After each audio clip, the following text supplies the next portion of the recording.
Pertanyaan kedua, para ulama mazhab Syiah Imamiyah sejak mereka membuka pintu ijtihad yang dimulai sejak Ghaib Kubro Imam Mahdi hingga saat ini, mereka tetap membuka pintu-pintu ijtihad dan tahqiq sehingga mereka mengalami kemajuan baik di dalam ilmu fikih maupun ilmu-ilmu lainnya. Tetapi para ulama mazhab ahli sunnah telah sepakat menutup pintu ijtihad hingga saat ini. Apa sebabnya para ulama sunni itu menutup pintu ijtihad? Syukran kasiran. Assalamualaikum warahmatullahi wabarakatuh. Waalaikumsalam warahmatullahi wabarakatuh. Ya, kemudian mengenai sebab-sebab lahirnya madhab. Ya, madhab artinya pendapat atau pandangan.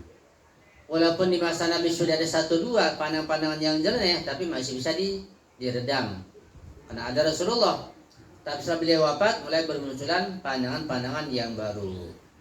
Ikhtilaf, pertikaian mulai bermunculan. Dari masa ke masa semakin berkembang, semakin banyak pertikaian dan perbedaan pendapat di antara para sahabat dan para tabi'in ketika itu. Dan apalagi ketika pada masa kekuasaan Bani Umayyah dan Bani Abbasiyah banyak berkembang hadis-hadis yang palsu. Dan ada ulama yang mereka mendukung para raja, para khalifah yang kejam dan khalifah yang fasik di masa itu. Sehingga menjadi kompleks, menjadi sangat sulit problema kaum muslimin di masa itu. Sejak masa itulah mulai timbul pendapat-pendapat yang kemudian bernama madhab. Sampai pada puncak-puncaknya pada kekuasaan Bani Abbasiyah. Entah di masa khalifah yang keberapa sehingga ingat. Yang jelas pada masa itu ya timbullah madhab Maliki, Hanafi, Syafi'i, Hambali. Ini dalam fikih. Dalam akidah ada Mu'tazilah, ada Maturidiyah, ada Asy'ariyah, ada Mujassimah, ada macam-macam madhab dalam akidah yang sangat banyak. Jadi lahirnya madhab itu apa sebabnya? Karena tidak adanya pengakuan kepada seorang pembimbing secara mutlak. Ya, yang sebenarnya madhab tidak ada dalam Islam. Ya, sebenarnya sebagian ulama mengatakan sebenarnya madhab itu tidak ada dalam Islam. Tidak ada madhab Syiah Imamiyah atau Syiah yang lainnya, juga tidak ada madhab Ahlussunnah wal Jamaah atau yang lainnya. Tidak ada, madhab tidak ada pada dasarnya. Kalau atau seandainya. Bagaimana kalaunya? Bagaimana seandainya? Seandainya kaum muslimin sejak masa Rasulullah dan setelah wafatnya Rasulullah mengikuti wasiat-wasiat Rasulullah dengan sepenuhnya, dengan sesungguhnya, tidak ada madhab. Buat apa madhab? Kan madhab pendapat, bisa berbeda dengan pada Al-Quran atau hadis, bisa berlawanan, bisa salah. Sedangkan pembimbing yang ditunjuk oleh Allah dan Rasulnya, ketika ditaati, mereka tidak beristihad. Jadi para imam ma'asum itu, dari mulai Imam Ali, Imam Hasan, Imam Husain, sampai kepada Imam Mahdi, mereka bukan mujtahid. Mereka tidak beristihad. Mereka bukan ulama. Mereka adalah para perawi Rasulullah. Yang mereka sampaikan semuanya bukan hasil ijtihad mereka, bukan hasil cari hukum, bukan ngorek-ngorek dari ayat hadis begitu kemudian menyimpulkan, bukan itu ijtihad. Mereka tidak melakukan demikian. Mereka menyampaikan riwayat yang mereka terima turun temurun yang berasal dari Rasulullah pada para imam-imam selanjutnya. Walaupun redaksinya berbeda, tapi intinya kandungannya sama, semua dari Rasulullah. Jadi sebagaimana Rasulullah wa ma yantiqu 'anil hawa in huwa illa wahyun yuha, semua datang dari Rasulullah adalah wahyu, begitu dari Imam Ma'sum tidak keluar dari wahyu tapi lewat Rasulullah sallallahu alaihi wasallam. Itu mereka tidak beristihad. Mereka sebagai para wasi, para khalifah Rasulullah sallallahu alaihi wasallam. Kita lihat para ulama Syiah Imamiyah, mereka mulai beristihad ketika terjadi gaib besar Imam Mahdi. Ya. Jadi gara-gara gaib besar Imam Mahdi terpaksa beristihad. Kenapa gaib? Ya karena terancam terus. Dan para imam muslimnya dibunuh kan. Imam Ali dibunuh, Imam Hasan, Imam Husain terus dibunuh sampai tinggal satu imam, Imam Mahdi digaibkan. Kalau sekiranya tidak ada imam yang dibunuh dan Imam Mahdi itu ada di tengah-tengah kita, juga tidak ada namanya istihad. Ya, tidak ada namanya mazhab juga. Jadi ulama Syiah terpaksa beristihad, dan itu pun atas bimbingan dan atas perintah Imam Mahdi. Di masa gaib syukur 70 tahun, mereka pakai perantara wakil-wakil 4 orang itu. Setelah 70 tahun, kemudian datanglah gaib kubro. Imam Jaman berpesan, berwasiat menunjukkan ciri-ciri ulama yang boleh beristihad atau menyampaikan pandangan serta hasil istihadnya. Mulai dari situ timbul istihad dari para ulama Ahlul Bait, ulama Syiah Imamiyah. Sampai semasa gaib sampai sekarang, selama gaib kubro sampai sekarang hari ini tahun 2023, para ulama Syiah Imamiyah masih beristihad. Nah, sehingga dengan istihad, dengan gaibnya imam zaman itu, mereka mengalami kemajuan dalam berbagai pengetahuan, ya, dalam fikih, dalam tafsir, dalam filsafat, dalam akidah, dalam semua ilmu mengalami kemajuan. Tetapi Ahlus Sunnah wal Jamaah, nah, ketika mereka membuka pintu istihad lebih dulu, kemudian pada masa kekuasaan Bani Abbasiyah, mereka menutup pintu ijtihad. Ya, kemudian ada pertanyaan, mengapa mereka menutup pintu istihad? Gitu, yang tadinya dibuka dan hanya membatasi 4 orang imam saja. Ya, ada 2 pendapat, ada 2 jawaban. Ya, saya ambil dari kitab Al-Fiqh 'ala al-Madhhab Khamsah pada halaman 30 dan 31. Kata mu'allif, wal ma'ruf bainal mutafaqqihin anna sababal mujib li saddi babil ijtihad anna fathahu ala misra'ihi ahdatha ittiraban wa fawda hatta tatawala ilaihi sigar min tulabil ilmi wa di'ahum man laysa lahu bi ahdin. Artinya, yang terkenal dan dikenal dan tersebar di antara para fuqaha adalah bahwa sebab yang menjadikan ditutupnya pintu istihad di kalangan ulama Ahlus Sunnah Jamaah adalah bahwa karena membuka kembali pintu istihad atau dibiarkan terbuka pintu istihad, itu akan menjadikan fawdha, akan menjadikan pertikaian, keributan yang berkepanjangan. Dan juga nantinya orang-orang yang masih baru belajar itu atau ulama-ulama muda, mereka beristihad sembarangan, tidak ada aturannya. Jadi orang-orang yang bukan ahlinya beristihad akan beristihad ketika pintu istihad tidak ditutup. Begitu. Itu alasan yang pertama. Nah, kata mu'allif Syekh Jad Mughni mengatakan, ya, kata beliau, ada ma sattarul awwalun fi kutubihim. Ini adalah pandangan orang-orang terdahulu yang mereka catat dalam kitab mereka, bahwa sebab ditutupnya pintu istihad dan tidak dibuka karena khawatir akan terjadi fawdha, jadi kekacauan, dan banyak mustahil akan terjadi kericuhan. Waraddada mutaakhiruna ala alsinatihim. Kemudian mereka juga mengulang-ulang jawaban itu di dalam lisan mereka. Min duni tahqiqin wa tamhishin. Mereka tanpa mentahqiq, tanpa meneliti lagi.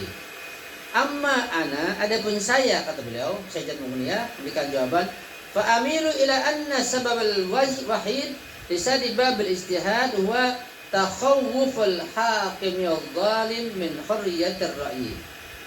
Menurut saya, kata beliau, satu-satunya sebab ditutupnya pintu istihad adalah karena penguasa zalim di masa itu mereka takut daripada adanya kebebasan berpikir. Ya.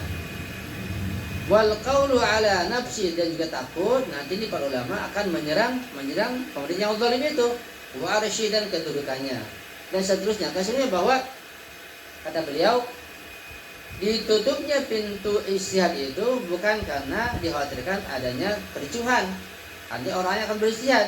Tidak, sebabnya adalah karena pemerintah yang zalim di masa itulah yang menutup. Mereka khawatir kalau ada istihad dibuka terus, pemikiran terbuka, ulama semakin banyak akan menyerang mereka, akan menghancurkan kekuasaan mereka. Itu sebab yang beliau sampaikan dalam kitab ini. Seorang ulama bernama Mustafa Ar-Rafi, beliau mengatakan dalam buku ini, Waraqibtus Safinah, pada halaman 56, berkata Mustafa Ar-Rafi, kullu mujtahidin minhum, yani yaksud aimatal madzahib, kana yaqul, bahwa setiap mujtahid, ya, yang 4 imam itu Hanafi, Malik, Syafi'i, Hambali, mereka berkata, idza sahal hadis fa huwa madhhabi. Jika sah, jika benar, jika sah hadis itu, itulah madhabku. Walam yathbut an wahidan minhum radhiyallahu anhum an aujabat taqayyuda bi madhhabihi. Tidak ada seorang pun dari imam madhab itu yang dimana mereka mewajibkan untuk mengikuti mazhabnya. Tidak ada sama sekali. Wa annal imam Syafi'i nafsahu naha an taqlidihi wa taqlidi ghairi. Bahkan Imam Syafi'i melarang orang bertaklid kepadanya dan bertaklid kepada selain beliau. hasba ma dzakaru anhu sahibu al-Muzni fi awali mukhtasar, sebagaimana yang disebutkan oleh muridnya al-Muzni. Kemudian dikatakan oleh Asy'ari, lam yujibillahu wala rasuluhu ala ahadin minan nasi ayyata madhhaba bimadhhabi rajulin minal a'immati. Tidak pernah Allah itu juga Rasulnya tidak pernah mewajibkan pada seorang umat Islam pun untuk mengikuti madhab tertentu daripada imam-imam ini. Fa'ijabuhu tasyri'un jadidun, maka mewajibkan ikut pada imam madhab ini itu tasyri'un jadidun, sebagai syariat yang dianggap yang baru, ya. Jadi itu pendapat yang baru, syariat yang baru, ikut madhab tertentu, ikut pandang atau hasil ijtihad mereka. Kenapa? Kemudian beliau menjelaskan di sini, karena zaman itu berubah, zaman selalu berganti, sementara mereka berijtihad sudah ratusan tahun yang lalu. Al-Syaukani berkata, seorang ulama Ahlus Sunnah, "Faya man nasha'a ala madhhabin min hadhil madhahib al-islamiyyati ana laka an-nadhirul muballighu fi at-tahdhiri min an taqula hadhil maqalah fatastamiru ala al-dhalalah. Faqad ikhtalata al-khairu bisyarri was-sahihu bis-saqimi wa fasidul ra'yi bisaqimir riwayah.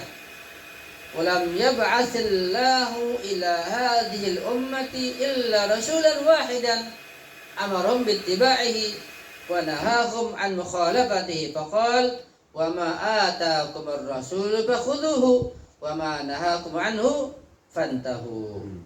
Walau kana mahdhu ra'yi a'immatil madahib hujjatan 'alal 'ibad lakana li hadhil ummati rusulun katsirun muta'addidun bi'adadi ahli ar-ra'yi al-mukallafina lin-nasi bima lam yukallifhum Allah bihi wa inna min a'jamil ghaflati wa a'dhamil dhuhuli 'anil haqqi ikhtiyarul muqallada li ara'ir rijal ma'a wujudi kitabillahi wa wujudi sunnati rasuli. Ya. Ini agak keras juga ucapan Asy-Syaukani, seorang ulama ahli sunnah, yang mereka mengatakan bahwa dia memberikan peringatan pada orang yang bertaklid pada salah satu daripada mazhab yang ada. Dia mengatakan Allah tidak pernah mengutus kepada umat ini Rasul selain Rasulullah. Yang Allah utus hanya Rasulullah, satu Rasul, Nabi Muhammad. Allah nggak pernah mengutus Rasul yang lain. Yang selainnya adalah pelanjutnya. Karena kalau ada mazhab-mazhab berarti banyak pendapat. Banyak pendapat namanya banyak utusan, banyak Rasul. Ini tidak mungkin begitu. Itu kata beliau. Ya.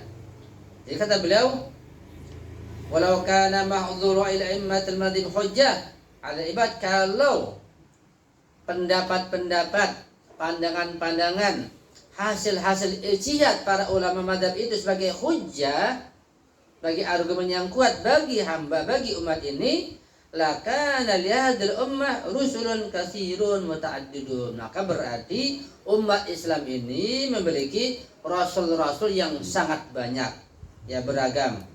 Bi'adadi ahli ra'yi, sebanyak bilangan, sebanyak jumlah para mujtahid tersebut yang punya pandang, punya pendapat. Al-mukallafin dalin nas, yang berikan beban pada umat manusia yang tidak pernah Allah berikan beban padanya itu. Ini termasuk salah satu keajaiban, keanehan yang luar biasa. Ya. Itu saya hanya menukil saja mengenai pandangan adanya mazhab.